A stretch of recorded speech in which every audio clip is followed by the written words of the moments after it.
વલસાડના તિથલ રોડ પર મહિલાના ગળામાંથી સોનાની અડધી ચેઇન તોડી ચોટાઓ ફરાર.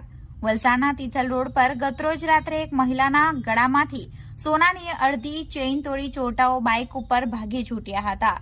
આ બનાવ બનતાની સાથે જ આસપાસના રહીશો તાત્કાલિક દોડી આવ્યા હતા અને બનાવ અંગે વલસાડ સિટી પોલીસની ટીમને જાણ કરાતા પોલીસ સ્થળ પર આવી તપાસ હાથ ધરી હતી.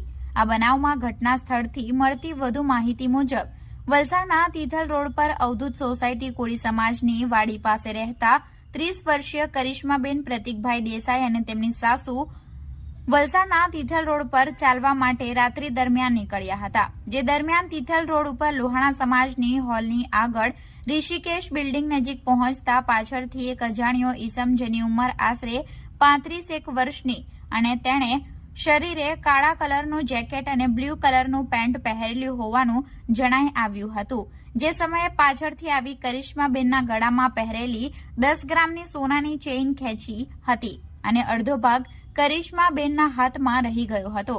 બાકીની અડધી સોનાની ચેઇન ચોટાઓ લઈને પલ્સર બાઇક ઉપર હાલર 4 રસ્તા તરફ ભાગી છૂટ્યા હતા. આ બનાવ બનતાની સાથે જ કરિશ્માબેન અને તેમની સાસુએ ચોર ચોરની બૂમો પાડતા આજુબાજુના રહીશો તેમજ રાહદારીઓ દોડી આવ્યા હતા અને ચોટાઓ પલ્સર બાઇક ઉપર પલકવારમાં ત્યાંથી ભાગી છૂટવામાં સફળ રહ્યા હતા.